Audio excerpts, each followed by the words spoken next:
ओढ़नी के मोरनी दीवाना हो गईनी।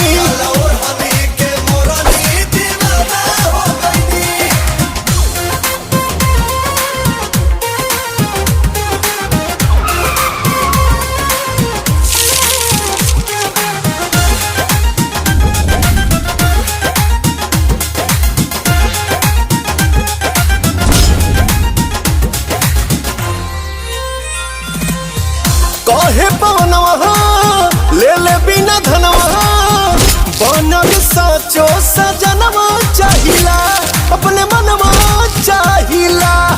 अच्छा जी लेके प्रिंस तेरे अंशों के तू घुमा तारा झूठे झुमा तारा।